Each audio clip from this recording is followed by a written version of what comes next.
Creatine has been a trend in gyms for years as a muscle booster for everyone who wants to have more muscles. But did you know that today it plays a completely new role in medicine, whether it's for aging, the brain, or neurological diseases? And what this molecule can really do will surprise you. In fact, creatine has been one of the most popular dietary supplements among athletes for decades. But what's new is that creatine has now also found its place in medicine. And rightfully so, because it's not just about muscles anymore, it's about the brain, the nerves, and healthy aging.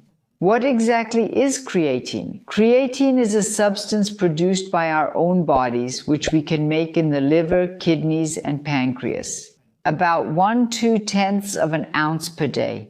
In addition, we get creatine from our diet, mainly from meat and fish. 1 kilogram of red meat provides about 5 grams of creatine, so that's around 1 gram per 200 grams. So when you eat a steak, in the body, creatine is mainly stored in the muscles, where it acts as a quickly available energy reserve. Under exertion, it is converted into creatine phosphate and immediately provides adenosine triphosphate. That's the energy currency of our cells, and that means more power, faster recovery, and better performance. The typical supplement dosage is 3 to 5 grams per day.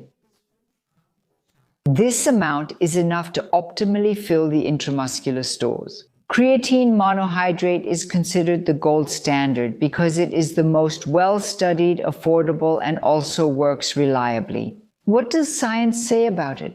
A huge meta-analysis of 685 studies has clearly shown that creatine is safe. There is no longer any evidence of clinically relevant side effects. The repeatedly discussed concern about liver or kidney damage has been disproven. On the contrary, cystatin C is a marker for kidney health, and it remains stable, especially when taking creatine.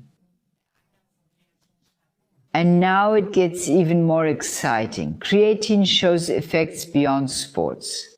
In studies with older adults, supplementation even improved short-term memory and cognitive performance.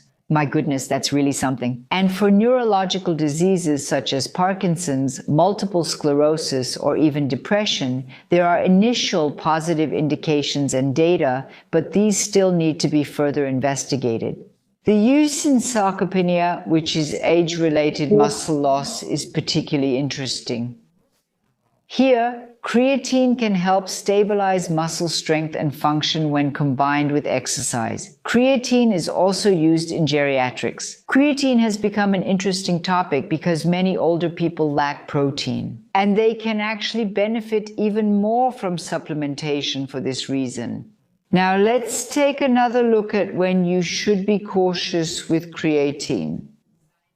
And that's simply because the data just isn't there yet. Specifically, it's for pregnant women, breastfeeding women, and children, so just be a bit cautious there. But I think, despite everything, especially for pregnant and breastfeeding women, I would initially think up to 3 grams of supplementation. So that's my personal assessment, that it's absolutely not a problem. But for healthy adults and even for those of older age, creatine is now considered to be very well tolerated. In summary, creatine has gone from being a niche supplement for bodybuilders to a serious therapeutic agent, at least in my opinion. Whether for muscle recovery, dealing with stress, more energy in everyday life, supporting the brain, or in geriatric medicine in general, creatine has enormous potential. Once again, my recommendation, 3 to 5 grams of creatine monohydrate daily are safe and effective. But as with any supplement, it works best when combined with a healthy diet and regular exercise. Did you know all this about creatine before this video? I'm pretty sure you didn't, and that's why. But everyone needs to know about this, so make sure to share it. So many people will thank you for it. I'm sure of that too.